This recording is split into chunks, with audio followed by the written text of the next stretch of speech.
সাংবাদিকতার নাম ভারিয়ে আর্থিক প্রতারণার চাঞ্চল্যকর খবর এবার প্রকাশ্যে। আর্থিক প্রতারণা সহ সন্তানহারা মায়ের কান্নার আবেগের সঙ্গে বিশ্বাসঘাতকতার নগ্ন চিত্র সামনে চলে এসেছে। অবশেষে আর্থিক প্রতারণার অভিযোগ জানিয়ে থানায় লিখিত মামলা দায়ের হলো তথাকথিত সাংবাদিক নিবেদিতা চক্রবর্তী ও তার অন্যতম দোসর স্বামী রাম চক্রবর্তীর বিরুদ্ধে। প্রসঙ্গত কমলপুর মহকুমার সুরমা বিধানসভা এলাকায় সম্প্রতি ঘটে যাওয়া চাঞ্চল্যকর আশিস দাস হত্যাকাণ্ডের ঘটনা ঘটে। এই ঘটনার তদন্ত বিচার বিভাগীয় প্রক্রিয়া চলছে। অভিযোগ, সন্তানহারা মা অঙ্গুরীবালা দাস পুত্র শোকের যন্ত্রণায় যখন পাগল প্রায় অবস্থা, ঠিক তখনই ছেলের খুনিদের শাস্তির আওতায় নিয়ে আসা ও খুনিদের সুনিশ্চিত শাস্তি বিধানের ব্যবস্থা করে দেওয়ার আশ্বাস নিয়ে আশিস দাসের মায়ের কাছে ছুটে যায় তথাকথিত স্বঘোষিত সাংবাদিক রাষ্ট্রীয় সমাচারের মহিলা নিবেদিতা চক্রবর্তী সহ তার স্বামী রাম চক্রবর্তী। আশিস দাসের মা অঙ্গুরীবালা দাসের পুত্র শোকের আবেগে সুরসুরি দিয়ে ছেলের খুনিদের যোগ্য বিচারের ব্যবস্থা করে দেওয়ার আশ্বাস দিয়ে 1,00,000 টাকা দাবি করে বলে অভিযোগ। মা অঙ্গুরীবালা দাসের অভিযোগ, ছেলের খুনিদের শাস্তির ব্যবস্থা হওয়ার আশায় কায়ক্লেশে নিবেদিতা চক্রবর্তীর হাতে নগদ 4,000 টাকা তুলে দেওয়া হয়। এরপর 3 ধাপে অনলাইন পেমেন্টের মাধ্যমে দেওয়া হয়েছে 71,000 টাকা। সন্তানহারা মা অঙ্গুরীবালা দাস পরবর্তী সময়ে নিবেদিতা চক্রবর্তীর সঙ্গে বিচার পাওয়া নিয়ে যোগাযোগ করলে তাকে নানা ছলা কলায় আশ্বস্ত করার চেষ্টায় নাম ভাড়ানো তথাকথিত সাংবাদিক প্রতারক যুগল।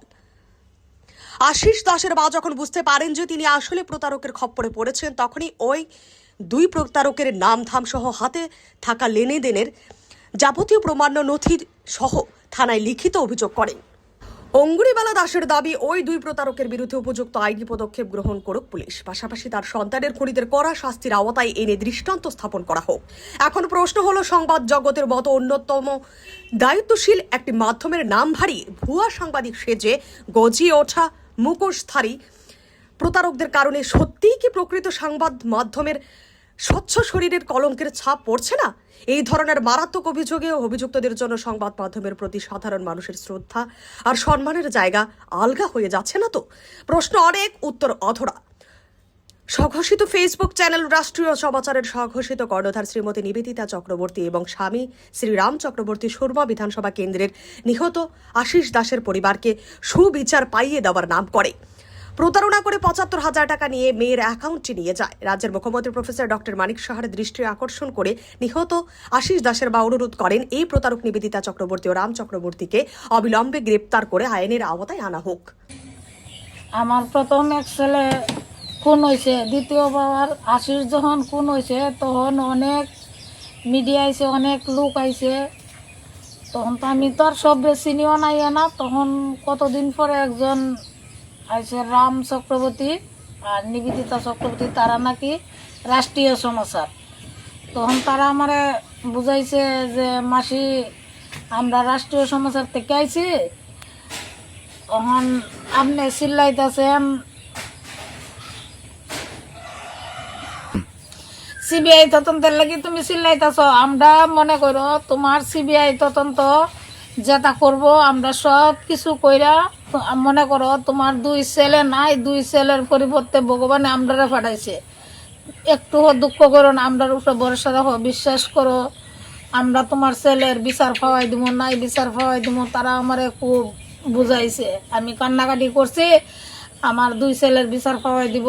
তখন ঠিক আছে, আমার বিচার পাওয়াই দিল তো বাবা ভালো কথা, আমার 2 ছেলে আর এখন তুমি যদি ছেলের বিচার পাওয়াই দাও আমি এটাই চাই। তারা নাকি পত্রবর্তী হাত দেখছে যে এখানে রাবক বোয়াল আছে, আমার 2 ছেলে শেষ করছে, এই 2 ছেলের বিচার পাওয়াই দিব। আমার ছেলে এত বাইলে যে পার্টির কাজ করলো, তারপরেও আমার ছেলের এমনভাবে কে কোন করলো আমি তো দেখলাম না। তখন তারা কইছে বিচার পাওয়াই দিব। আরো আসামি রয়েছে 2-3 জন, তারা পরবর্তী এক দেখছে যে আসামি দি ধরতাছে না, অলকনামা দিয়া নাম কইছে থানার মনোজ গুণে। এরপরও তারা আমার পরিষ্কারভাবে বুঝাইছে মাসি ওই দেন আমরা প্রতিহাত দেখে আপনার ইহান আইছে, ভগবানে মনে করেন আমরা পাঠাইছে। অলকনামা দিয়া নাম কইছে রাবক বোয়ালের থানায় ধরতাছে না। আমরা এদি ধর্ম, আমার কাছে অনেক উকিল আছে, আমরা রাষ্ট্রীয় সমাচার মানে সমাজেরই কাজ করি।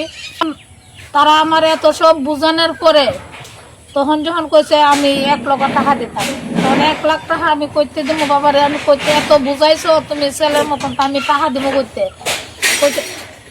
টাকা না দিলে তো ওখানে আমরা যে ছেলেরা এই ছেলেরা কাজ করবো কেমনে, উকিলের অফিসের সব কিছু তুলতে গেলে টাকা লাগবো। তখন মিটনের কাছ থেকে লইয়া আমি 4,000 টাকা দিছি আমার নিজের হাতে, আর নিবেদিতার হাতেও 4,000 টাকা আমি দিছি।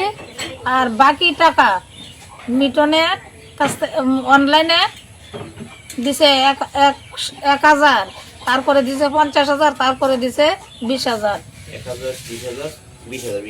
যখন আমার এইরকম বুঝাইছে তখন আমি 4,000 টাকা দিছি, আর টোটাল 75,000 টাকা দিছি।